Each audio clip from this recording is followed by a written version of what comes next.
Halo sahabat, selamat datang kembali di channel Suksespedia. Mungkin sebagian besar masyarakat Indonesia sudah mengenal olahan makanan dari belut yang lezat dan juga bergizi. Meskipun memiliki wujud yang menggelikan, siapa sangka budidaya belut bisa mendatangkan hasil yang begitu menggiurkan. Jika kamu sedang mencari ide atau peluang untuk berbisnis, kamu bisa memanfaatkan hewan sawah satu ini sebagai solusinya, terutama masalah budidaya. Nah, kira-kira sahabat, bagaimana sih cara budidaya belut ini? Temukan jawabannya dengan menyimak video ini hingga akhir. Inilah cara budidaya ternak belut termudah hingga mendatangkan untung besar versi dari Suksespedia.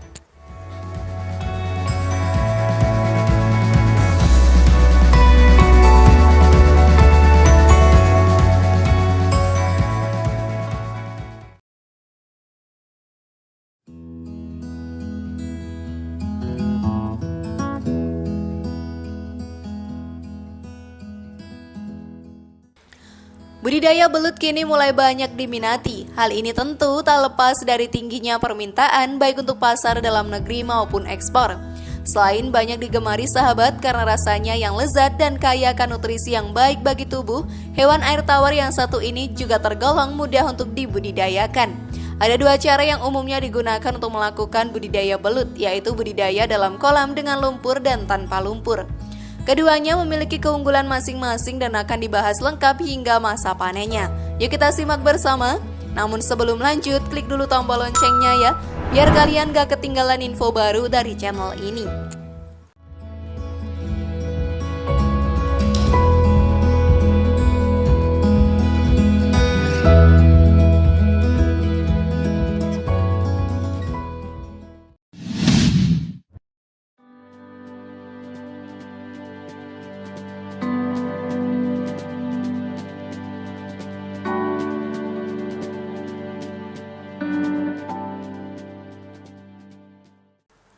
Budidaya ternak belut di dalam drum biasanya dilakukan untuk mensiasati ketersediaan lahan yang dimiliki.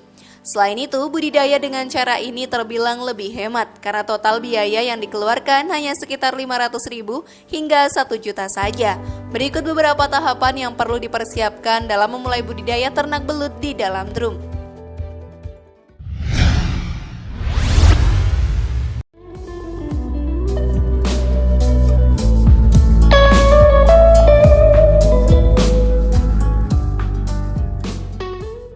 Menyiapkan kolam drum. Kolam drum sahabat disebut pula kolam semi permanen karena masa pemakaiannya yang kurang awet. Meski begitu, tidak sedikit dari pembisnis yang masih menggunakan media drum lantaran harganya lebih terjangkau. Sebelum menggunakan drum, bersihkan terlebih dahulu seluruh bagian baik di dalam maupun di luar, hingga tidak ada lagi tersisa kotoran. Hal ini penting untuk keberlangsungan budidaya ternak belut yang akan kamu lakukan. Kemudian lubangi bagian atas drum dengan bentuk memanjang dan letakkan drum di tanah datar, serta berikan pengganjal pada bagian kanan dan kiri agar drum tidak mudah menggelinding. Buatlah pula saluran pembuangan di mana kamu bisa memanfaatkan bagian bawah drum dan atapnya untuk melindungi belut dari sengatan matahari. Mudah sekali bukan?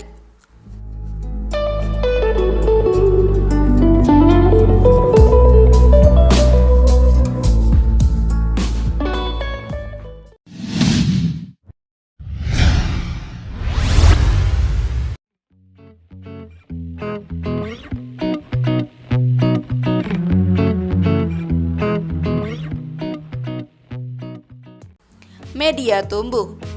Menyiapkan media tumbuh sahabat yang tepat juga menjadi salah satu faktor keberhasilan dalam budidaya ternak belut. Kamu bisa menggunakan lumpur kering, pupuk TSP, kompos, serta starter mikroorganisme dengan takaran yang tepat sebagai bahan untuk media tumbuh. Nantinya, media tumbuh yang telah dibuat harus diletakkan dalam kolam drum. Untuk memudahkan kamu dalam membuat media tumbuh, berikut langkah-langkahnya. Gunakan jerami dengan ketebalan sekitar 50 cm untuk melapisi bagian dasar drum. Siram starter mikroorganisme sebanyak 1 liter untuk masing-masing drum. Berikan pula kompos atau tanah humus dengan ketebalan 7 cm setelah starter mikroorganisme dilapisi pada bagian dalam drum. Pada lapisan atas, kamu bisa menaburkan lumpur kering dan pupuk TSP sebanyak 5 kg. Terakhir, isi bagian dalam drum dengan air bersih hingga 14 hari sampai terjadinya proses fermentasi. Perlu diingat ya, bahwa belut yang ingin dibudidayakan tidak bisa dimasukkan bersamaan dengan media tumbuh hingga proses fermentasi terlewati.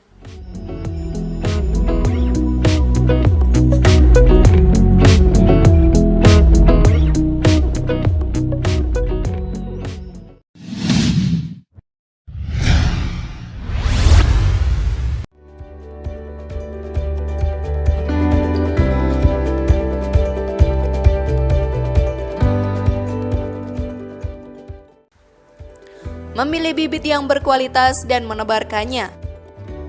Seperti halnya budidaya hewan lain, pemilihan bibit juga menjadi salah satu faktor penting dalam pertumbuhan belut. Oleh karena itu, kamu perlu memilih bibit belut yang berkualitas. Ciri-cirinya adalah sehat, memiliki pergerakan yang lincah, badan bebas dari luka, serta ukurannya seragam, kira-kira sekitar 10 hingga 12 cm. Hal ini dimaksudkan agar menghindari kanibalisme antar belut yang satu dengan yang lainnya, karena belut sahabat berukuran kecil selalu menjadi incaran. Penebaran bibit atau pendederan bisa kamu lakukan pada kolam yang telah disediakan secara permanen, terpal, ataupun drum. Jika kamu menggunakan kolam tanpa lumpur, pemberian pakan setiap hari wajib dilakukan. Pakan yang diberikan biasanya pelet atau cacing sutra. Setelah pemeliharaan hingga belut mencapai ukuran 15 cm, jumlah belut mulai dikurangi dengan kapasitas ideal 25 ekor per meternya.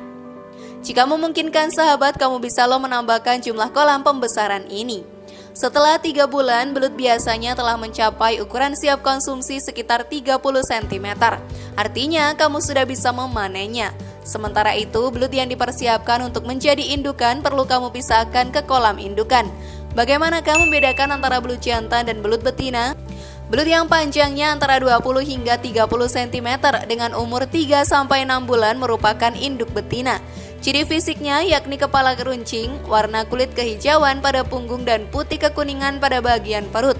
Sementara itu, belut jantan memiliki panjang sekitar 40 hingga 50 cm dengan umur 6-9 bulan. Ciri fisiknya bentuk kepala lebih tumpul, warna kulit keabu-abuan.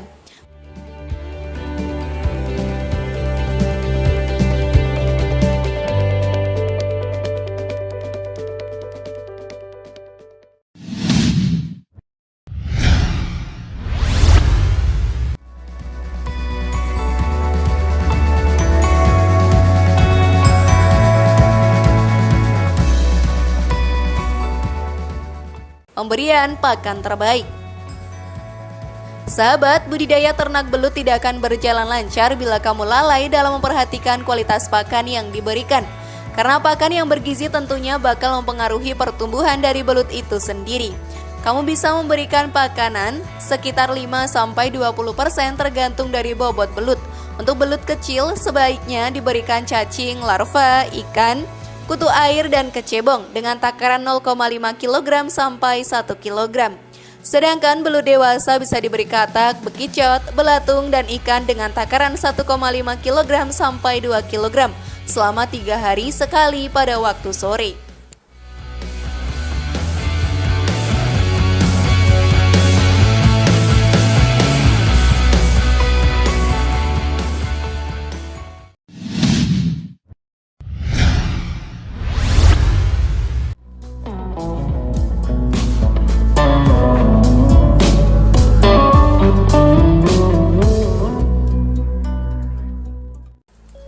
Masa panen dalam budidaya ternak belut. Umumnya sahabat, proses pemanenan belut terjadi dalam kurun waktu 3 hingga 4 bulan saja, tergantung dari bobot dan panjang dari benih belut. Untuk cara pemanenannya bisa dilakukan dengan sebagian dan total. Kalau kamu melakukan pemanenan sebagian, maka kamu bisa menyisakan belut-belut kecil untuk dibesarkan kembali saat masa panen selanjutnya. Kamu bisa menjual belut dengan harga kisaran 30.000 hingga 50.000 per kilogramnya loh. Apabila yang ingin dijual dengan belut konsumsi, maka harganya jauh lebih murah tergantung dari bentuk dan isiannya sendiri.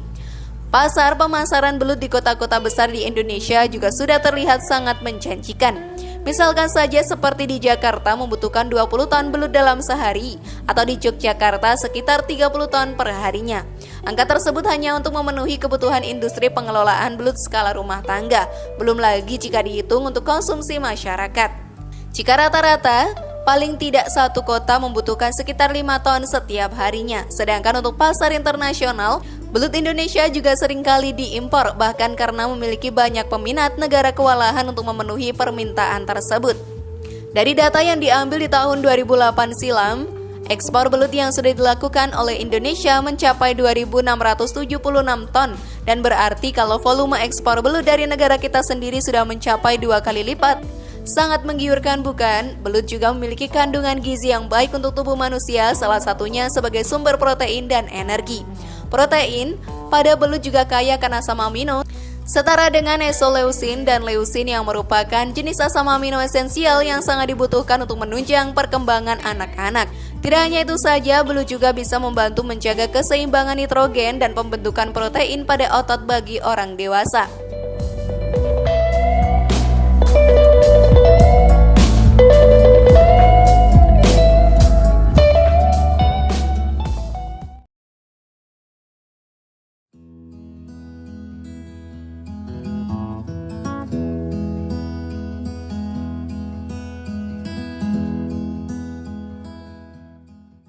Bagaimana sahabat, tertarik dengan usaha budidaya belut juga sekarang?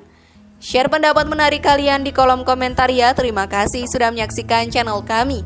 Mari membangun Suksespedia dengan cara klik tombol subscribe, like, share, dan aktifkan tombol loncengnya.